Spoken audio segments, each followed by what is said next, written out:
दोस्तों ये कहानी है मिल्टन की, जो कि अपनी नॉर्मल सी लाइफ जी रहे थे। मगर फिर एक रात एक एलियन स्पेसशिप इनके बैकयार्ड में आके क्रैश होती है और उसके अंदर से एक एलियन निकलकर मिल्टन के साथ रहने लगता है। अब एलियन के आने के बाद मिल्टन की लाइफ में क्या क्या बदलाव आते हैं, चलिए देखते हैं इस कहानी में। अब कहानी की शुरुआत में हम मिल्टन को देखते हैं, जो कि अपने टाउन में आते हैं। यहाँ काउंसिल्स की मीटिंग होती है और टाउन के सभी लोग अपने टाउन की प्रॉब्लम बताते हैं ताकि उनकी परेशानियाँ सॉल्व हो सके। अब यहाँ मिल्टन भी कहते हैं कि हमें हमारे टाउन में कुछ बदलाव लाने चाहिए और हमें अपने टाउन को ए ग्रेट प्लेस कहना चाहिए। काउंसिल्स उनकी बात सुनते हैं, लेकिन कोई भी मेंबर कोई भी जवाब नहीं देता। इसके बाद मिल्टन रात में पैदल चलकर अपने घर पर जाते हैं। अगली सुबह मिल्टन पौधों को पानी देते हैं और बर्ड्स के लिए खाना रखते हैं। इसके बाद वो टीवी देखने लगते हैं। मिल्टन इस पूरे घर में अकेले रहते हैं। हालांकि उनका बेटा है, लेकिन उनका बेटा उन्हें कई साल पहले ही छोड़ के जा चुका है और उनकी बेटी डेनिस भी काम की वजह से दूर रहने लगी है। लेकिन डेनिस अपने डैड से कभी कभी मिलने आती रहती है। अब डेनिस अपने डैड के पास आती है और उनसे गैस बिल, फ़ोन बिल पर साइन करवाती है। डेनिस जाने से पहले बाथरूम जाती है और वो एक कैन को देखती है और वो अपने डैड से पूछती है कि ये कैन वहाँ क्यों रखा था। मिल्टन उसकी बात का सही से जवाब नहीं देते और कहते हैं कि किचन में जगह नहीं थी, इसलिए मैं इसे वहीं रखकर भूल गया। डेनिस कहती है कि किचन में भी अभी बहुत सारी जगह पड़ी हुई है। डेनिस समझ आती है कि उसके डैड बूढ़े होने की वजह से भूलने लगे हैं। डेनिस कहती है कि डैड आप ठीक तो है ना, हमें शायद आपका चेकअप करवाना चाहिए, लेकिन मिल्टन मना कर देते हैं। डेनिस भी अपने काम पर जाने के लिए लेट हो रही थी, इसलिए वो यहाँ से चली जाती है। इसके बाद मिल्टन रात का डिनर करते हैं और सोने चले जाते हैं। मगर तभी उनके बैकयार्ड में कुछ आकर गिरता है, जिससे उनकी आँख खुल जाती है। मिल्टन नीचे आकर देखते हैं तो ये एक बड़ी सी स्पेसशिप होती है, जो कि उनके बैकयार्ड में आके क्रैश हुई है। मिल्टन ये देखकर चौंक जाते हैं। वो तुरंत ही 911 पर कॉल लगाकर कहते हैं कि मेरे बैकयार्ड में एक स्पेसशिप आकर क्रैश हुई है। लेकिन उन्हें इसकी बात पर यकीन नहीं होता और कहते हैं कि सर रात बहुत हो गई है, जाकर सो जाइए। इसके बाद वो फ़ोन काट देते हैं। मिल्टन अपनी बेटी को कॉल करते हैं, लेकिन वो भी कॉल नहीं उठाती और फिर वापस मिल्टन अपने रूम में चले जाते हैं। अगले दिन मिल्टन वापस काउंसिल्स की मीटिंग में जाते हैं और वही सब कहते हैं जो पहले कहा था। इसके बाद मिल्टन रात को घर जाते हैं। वो अपने बैकयार्ड में उसी स्पेसशिप को देखते हैं, फिर सोने चले जाते हैं। लेकिन उन्हें कुछ आवाज़ आती है। वो उसी स्पेसशिप को आकर देखते हैं तो स्पेसशिप से एक एलियन बाहर आकर गिर गया होता है। ये देखकर मिल्टन डर जाते हैं और वो दोबारा अपनी बेटी को कॉल करते हैं, लेकिन डेनिस फिर कॉल नहीं उठाती। अब इसके बाद मिल्टन दोबारा काउंसिल्स की मीटिंग में जाते हैं। यहाँ हम सैंडी नाम की लेडी को देखते हैं। सैंडी और मिल्टन एक दूसरे को जानते थे और हर बार एक दूसरे को मीटिंग में मिलते थे। यहाँ सैंडी काउंसिल से कहती है कि मैं एक प्रोजेक्ट शो करना चाहती हूँ और मैंने एक पोस्टर भी बनाया है और वो इसे टाउन में लगाना चाहती है। काउंसिल सैंडी की बातें सुनती हैं, लेकिन कोई भी सैंडी की बात पर जवाब नहीं देता। इसके बाद मिल्टन काउंसिल्स के सामने आते हैं और फिर से वही सब कहते हैं, लेकिन इस बार मिल्टन उन्हें ये भी बताते हैं कि मेरे बैकयार्ड में एक स्पेसशिप आकर क्रैश हुआ है। ये सुनकर काउंसिल चौंक जाती है, लेकिन काउंसिल सोचती है कि ये बुढ़ा पागल हो गया है, इसलिए वो काउंसिल कोई भी एक्शन नहीं लेती। फिर इसके बाद एक और लेडी जॉयस मिल्टन के पास आती है और वो कहती है कि तुम्हें उनसे ऐसे बात नहीं करनी चाहिए थी, क्योंकि ऐसी बातों से वो हमें सीरियसली नहीं लेंगे। मिल्टन कहता है कि मैंने कुछ भी झूठ नहीं कहा। ये सुनकर जॉयस भी उसका मजाक समझती है, यहाँ से चली जाती है। तभी सैंडी यहाँ आती है और मिल्टन से बात करने लगती है। सैंडी कहती है कि चलो मैं तुम्हें तुम्हारे घर तक छोड़ देती हूँ। मिल्टन भी मान जाते हैं। इसके बाद सैंडी उन्हें उनके घर तक छोड़ देती है। मिल्टन घर आकर उसी एलियन को देखते हैं। एलियन मूवमेंट कर रहा था और मिल्टन को देखता है। मिल्टन को उस पर तरस आ जाता है। वो एक गिलास में पानी लेकर आते हैं और उसके पास रख देते हैं और उसे एक कंबल भी देते हैं। और अगली सुबह जब मिल्टन बाहर आकर उस एलियन को देखते हैं तो वो एलियन एक जगह पर बैठा हुआ था। मिल्टन को वो एलियन खतरनाक नहीं लगता। इसके बाद वो उसे इशारों से अंदर चलने के लिए कहते हैं। एलियन भी अंदर आ जाता है। मिल्टन उसके लिए पानी लाते हैं और एलियन पानी पी लेता है। इसके बाद मिल्टन खाने की कई सारी चीज़ें उसके आगे रख देते हैं। थोड़ी देर बाद मिल्टन आकर देखते हैं तो एलियन ने सिर्फ एप्पल्स खाए होते हैं। अब मिल्टन स्टोर जाकर कई सारे एप्पल्स खरीद लेते हैं और स्टोर में एक लड़का था जो कि मिल्टन को जानता था। वो कहता है कि ये तो बहुत सारे एप्पल्स हैं। मिल्टन कहता है कि ये मैंने एलियन के लिए लिए हैं, जो कि मेरे साथ रह रहा है। लेकिन एलियन की बात पर कौन यकीन करता, इसलिए लड़का भी उनकी बातों को सीरियस नहीं लेता। मिल्टन घर वापस आ जाते हैं और इस बार एलियन चलने लगा था। मिल्टन उस एलियन को अपना पूरा घर दिखाते हैं और उसे अपनी फैमिली फ़ोटो भी दिखाते हैं और कहते हैं कि ये मेरी वाइफ है जो कि गुजर चुकी है और ये दोनों मेरे बच्चे हैं। डेनिस इसी टाउन में रहती है, लेकिन मेरा बेटा जॉब की वजह से मुझे छोड़कर जा चुका है। वहीं दूसरी तरफ हम डेनिस को देखते हैं, जो कि शॉपिंग के लिए उसी स्टोर में जाती है और ये डेनिस को बताता है कि तुम्हारे डैड भी यहाँ आए थे। जो कि काफ़ी अजीब बातें कर रहे थे। वो कह रहे थे कि वो एलियन के लिए एप्पल ख़रीद रहे हैं। डेनिस ये सुनकर कहती है कि क्या वो मजाक कर रहे थे, लेकिन वो कहता है कि ऐसा तो नहीं लग रहा था। ये जानकर डेनिस अपने डैड के पास आती है। मिल्टन उसे देखकर काफ़ी खुश होते हैं, लेकिन डेनिस उनसे कहती है कि डैड, आप 78 साल के हो चुके हो और पिछले 3 साल से आपने अपने आप को किसी डॉक्टर को भी नहीं दिखाया। डेनिस को लगता है कि उसके डैड को कोई बीमारी हो रही है। मिल्टन कहते हैं कि मुझे किसी भी डॉक्टर को दिखाने की ज़रूरत नहीं है। डेनिस कहती है कि मैं यहाँ ना सुनने के लिए नहीं आई हूँ। तभी मिल्टन की कॉल आ जाती है और डेनिस अंदर आए बगैर ही वापस चली जाती है और मिल्टन फ़ोन उठाते हैं और ये कॉल सैंडी की होती है। सैंडी मिल्टन से पूछती है कि क्या तुम्हारे घर में प्रिंटर है। मिल्टन कहते हैं हाँ। सैंडी कहती है कि क्या मैं प्रिंटर यूज़ कर सकती हूँ। मिल्टन हाँ कहते हैं। इसके बाद डेनिस मिल्टन के घर आ जाते हैं, लेकिन वो यहाँ एक एलियन को देखकर काफ़ी डर जाती है और कहती है कि ये क्या है। मिल्टन उसे कहते हैं कि मैंने क्रैश होने वाली स्पेसशिप के बारे में बताया था और ये एलियन उसी से बाहर आया है। मिल्टन एलियन से कहते हैं कि ये सैंडी है। सैंडी एलियन को देखकर हिल चुकी थी और कहती है कि ये यहाँ कब से रह रहा है, ये काफ़ी ख़तरनाक है। मिल्टन कहते हैं कि ये ख़तरनाक नहीं है और ये काफ़ी दिनों से यहाँ रह रहा है। सैंडी ये देखकर खुश हो जाती है। मिल्टन अब उन्हें एलियन की स्पेसशिप दिखाते हैं और मिल्टन बताता है कि एलियन एप्पल्स खाता है। सैंडी मिल्टन से कहती है कि हमें इसे छुपा कर रखना होगा। सैंडी कहती है कि लोग एलियन के मिलने के बाद उनके साथ काफ़ी बुरा व्यवहार करते हैं, इसलिए हम दोनों के अलावा हम किसी को भी नहीं बताएंगे।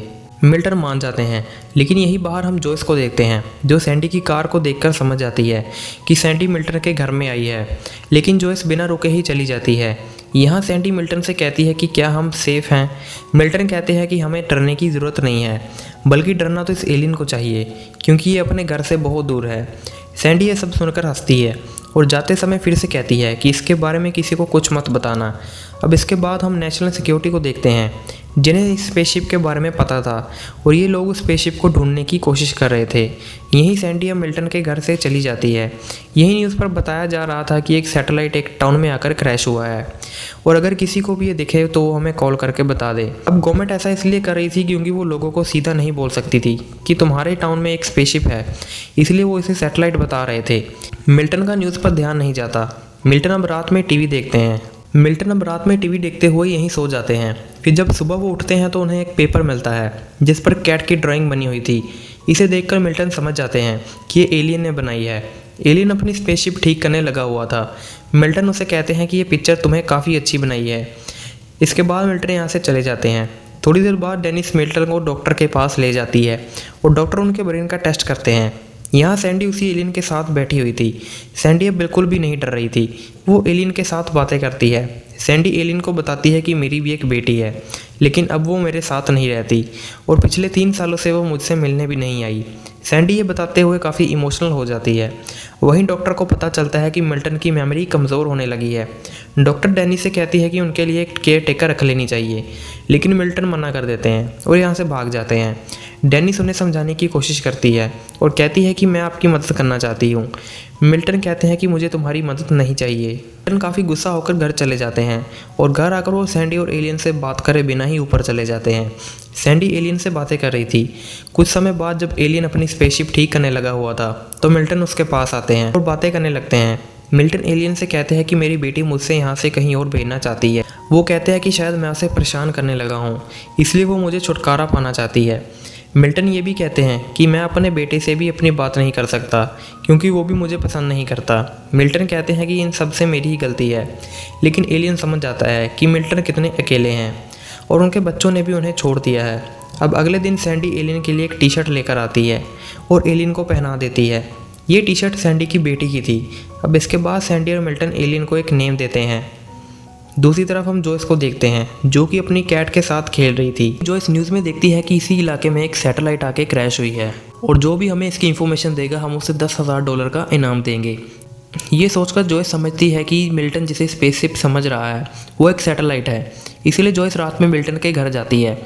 जोइस छुपकर उनके घर में देखती है तो उसे वो एलियन दिख जाता है और डोरबेल बजाती है। सैंडी जोइस को देखती है और कहती है कि एलियन को छुपा दो। मिल्टन उसे ऊपर ले जाने लगते हैं। इसके बाद सैंडी दरवाज़ा खोलती है और कहती है कि हम सभी डिनर कर रहे हैं, क्या तुम भी करना चाहोगी। जोइस कहती है कि एक्टिंग मत करो, मैंने एलियन को देख लिया है। इसके बाद ये लोग एलियन को सामने ले आते हैं। जोइस उसे देखकर चौंकी हुई थी। मिल्टन सैंडी से कहते हैं कि हमें इसे मार देना चाहिए क्योंकि ये हमारा सीक्रेट जान चुकी है। जॉयस कहती है कि मैं ये किसी को भी नहीं बताऊंगी। मिल्टन मान जाते हैं। अभी एलियन एक पेज पर मिल्टन को एक कैट बना के देता है। मिल्टन सैंडी से कहते हैं कि ये मुझे अक्सर ये बनाकर देता रहता है।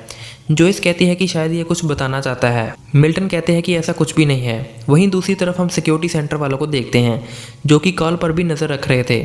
उन्हें एक कॉल पर एक लेडी बताती हुई मिलती है कि उनके हस्बैंड बैकयार्ड में स्पेसशिप को ही देखते रहते हैं। ये जानकर एजेंट्स तुरंत ही उस लेडी के घर पहुंच जाते हैं, लेकिन उस लेडी के हस्बैंड ने बैकयार्ड में एक नकली स्पेसशिप बना रखी थी। ये देखकर एजेंट यहाँ से चले जाते हैं। वहीं दूसरी तरफ जॉयस फिर से मिल्टन के घर आती है। जॉयस एलियन से बातें करती है। दूसरी तरफ सैंडी अपने घर में थी, तभी उसे एक यंग लड़के की कॉल आती है और वो कहता है कि मैंने आपका प्रोजेक्ट देखा है और मैं आपसे बात करना चाहता हूँ। सैंडी भी तैयार हो जाती है और उसे अपने घर में आने के लिए कहती है। वहीं जॉयस एलियन से बातें कर रही थी, लेकिन देखने में लगता है कि एलियन उनकी बातें ध्यान से नहीं सुनता। अब वहीं वो लड़का सैंडी के घर पहुंच जाता है। सैंडी उसे बातें करती हैं। तभी वो लड़का कहता है कि क्या मैं आपका वॉशरूम यूज़ कर सकता हूँ। सैंडी कहती है हाँ, ऊपर चले जाओ। ये लड़का बाथरूम जाने लगता है। वहीं दूसरी तरफ जॉयस एलियन को गाना सुनाती है। वहीं सैंडी देखती है कि काफ़ी देर हो चुकी है और वो लड़का अभी तक नीचे नहीं आया।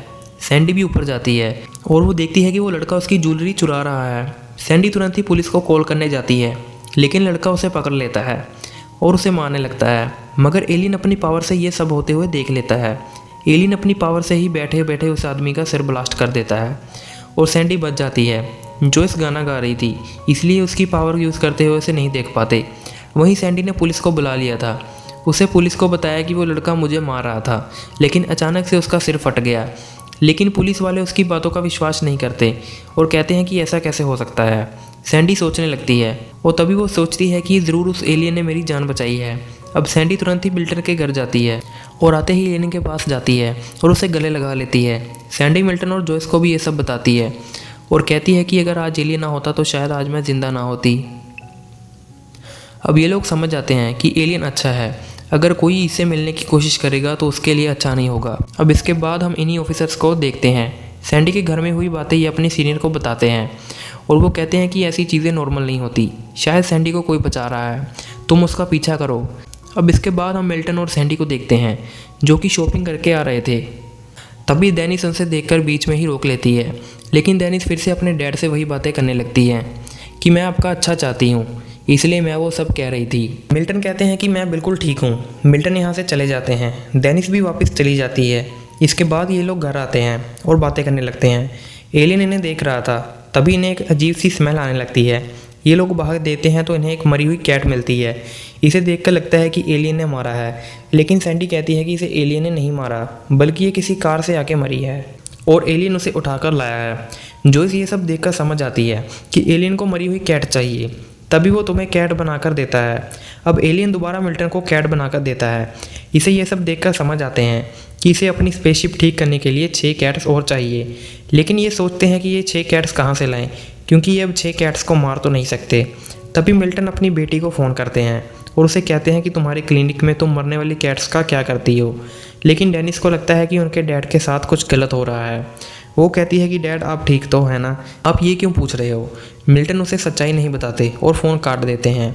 इसके बाद सैंडी और मिल्टन कार में बैठकर मरी हुई कैट्स को ढूंढने निकल जाते हैं। इसी दौरान वहीं दोनों पुलिस ऑफिसर इनका पीछा कर रहे थे, लेकिन उन्हें कुछ भी पता नहीं चल पाता। सैंडी और मिल्टन थोड़ी देर बाद घर वापस आते हैं और इन्हें 2 कैट्स और मिल गई थी। अब इन्हें 4 कैट्स और चाहिए थी। जॉयस कहती है बाकी मैं ढूंढ कर लाऊंगी। वहीं दूसरी तरफ नेशनल सिक्योरिटी वाले डेनिस को अपने भाई के साथ कॉल पर बातें करते हुए सुन लेते हैं। वो कहती है कि डैड के साथ बहुत अजीब चीज़ें हो रही हैं और वो बहुत सारे एप्पल्स खरीद रहे हैं और कहते हैं कि एलियन के लिए वो खरीद रहे हैं जो कि उनके साथ घर में रहता है। अब नेशनल सिक्योरिटी वाले उनकी बातें सुनकर समझ जाते हैं कि एलियन मिल्टन के घर में है। वहीं जॉयस 3 मरी हुई कैट्स ले आती है। इन्हें बस एक और कैट चाहिए थी। तभी मिल्टन के घर की बेल बजती है। ये लोग देखते हैं कि गवर्नमेंट एजेंट यहाँ आए हैं। ये लोग घबरा जाते हैं और दरवाज़ा नहीं खोलते। इसी दौरान वो एलियन कहीं चला जाता है और एजेंट के बॉस उन्हें वापस बुला लेते हैं और ये वापस चले जाते हैं। ये तीनों एलियन की स्पेसशिप के पास जाते हैं। एलियन बाहर आता है और ये तीनों समझ जाते हैं कि एलियन ने इन लोगों को मैनिपुलेट कर दिया है। लेकिन जॉयस इन्हें कहती है कि अब हमारे पास ज़्यादा टाइम नहीं है, वो लोग दोबारा वापस आएंगे, इसलिए हमें आखिरी कैट ढूंढनी होगी। तभी मिल्टन जॉयस से कहते हैं कि हम तुम्हारी कैट भी तो यूज़ कर सकते हैं। नहीं बताया था कि तुम्हारी कैट ना देख सकती है और ना ही चल सकती है, लगभग वो मर ही गई है। ये सुनकर जोइस को गुस्सा आ जाता है। वो कहती है कि वो कैट अभी मरी नहीं है और वो मेरे बच्चे जैसी है, और यहाँ से चली जाती है। तभी सैंडी उसके पास आती है और कहती है कि मिल्टन की तरफ से मैं तुमसे माफ़ी मांगती हूँ, उसे ऐसा नहीं कहना चाहिए था। यहाँ जोइस कहती है कि मेरी कैट की हालत बुरी से बुरी हो रही है और मैं कुछ भी नहीं कर पा रही हूँ। यहाँ जोइस समझ आती है कि मिल्टन सही कह रहे थे, मेरी कैट लगभग मर ही चुकी है और उसे ये सब सहने की और ज़रूरत नहीं है। इसलिए वो अपनी कैट मिल्टन के घर ले आती है। यहाँ एलियन उस कैट को आसान मौत देता है, जिससे उसे और ये सब सहन नहीं करना पड़ेगा। यहाँ अब 7 कैट्स पूरी हो जाती है। ये लोग 7 कैट्स को एलियन के पास रखते हैं और एलियन इसके ऊपर एक चमकती हुई चीज़ डालकर एक रेड शील्ड में बदल देता है, जो कि एलियन की स्पेसशिप चलाने के लिए थी। अब स्पेसशिप फिर से उड़ने लगती है, लेकिन उसके उड़ते ही नेशनल सिक्योरिटी वालों को स्पेसशिप के बारे में पता चल जाता है। ये लोग ऑफिसर्स को तुरंत वहाँ भेजते हैं। इधर एलियन जाने के लिए तैयार था। ये तीनों एलियन को गिफ्ट देते हैं। फिर एलियन इन्हें अपने साथ जाने के लिए कहता है, क्योंकि एलियन इन्हें देखा था कि ये तीनों कितने अकेले हैं। लेकिन सैंडी और जोइस एलियन के साथ नहीं जा सकती थी, लेकिन मिल्टन डिसाइड करते हैं कि वो एलियन के साथ जाएंगे, क्योंकि एलियन के आने के बाद उनकी ज़िंदगी काफ़ी अच्छी चल रही थी और वो बहुत खुश थे और वो एलियन के साथ जाने के लिए तैयार थे। तभी उनके फ़ोन पर डेनिस की कॉल आती है और इस बार डेनिस वो कहती है कि जो अपनी बेटी से सुनना चाहते थे। डेनिस कहती है कि डैड, आज मैंने आपको किसी चेकअप या किसी और चीज़ के लिए कॉल नहीं किया, बल्कि मैं आपसे कहना चाहती हूँ कि आपके हेयर कट का समय आ रहा है, इसलिए क्यों ना मैं आपको ले चलूँ और हम उस दिन बाहर कुछ लंच करेंगे। मैं आपके साथ घूमना चाहती हूँ। मिल्टन ये बात सुनकर इमोशनल हो जाते हैं और मिल्टन समझ जाते हैं कि हकीकत में उनकी बेटी को उनकी चिंता है। मिल्टन मान जाते हैं और कॉल कट कर देते हैं। तभी गवर्नमेंट एजेंट यहाँ आ जाते हैं। मिल्टन इन दोनों को भी बताते हैं और ये तीनों स्पेसशिप में चले जाते हैं। फिर एलियन इन्हें यहाँ से उड़ाकर ले जाता है। फिर ये सब एक दूसरी जगह पर उतरते हैं। ये सोचते हैं कि हम एलियन के ग्रह पर आ चुके हैं, वो भी इतनी जल्दी। लेकिन फिर इन्हें एक चॉकलेट का रैपर मिलता है, जो कि ऐसे ही यहाँ पड़ा हुआ है। इससे ये लोग समझ जाते हैं कि हम अभी अर्थ पर ही हैं। इसके बाद सैंडी एलियन से कहती है कि तुम्हारे अपने घर जाने का वक्त आ चुका है। सैंडी जोइस उसके साथ नहीं जा सकती और अब मिल्टन भी यहीं रहने का फैसला करते हैं, क्योंकि वो समझ चुके थे कि यहाँ अब भी कोई है जिसे सच में उनकी चिंता है। बाद ये तीनों एलियन को बाय कहते हैं और एलियन यहाँ से चला जाता है। ये लोग वापस अपने टाउन में आ जाते हैं। यहाँ कुछ समय बीत जाता है और इनकी लाइफ पहले जैसी हो चुकी थी। ये लोग बातें करते हैं कि क्या हम अभी भी हम एलियन को याद होंगे। सैंडी और मिल्टन कहते हैं कि हाँ, क्यों नहीं, एलियन को अभी हम याद होंगे। और इसी एंडिंग के साथ ये कहानी यहीं ख़त्म हो जाती है।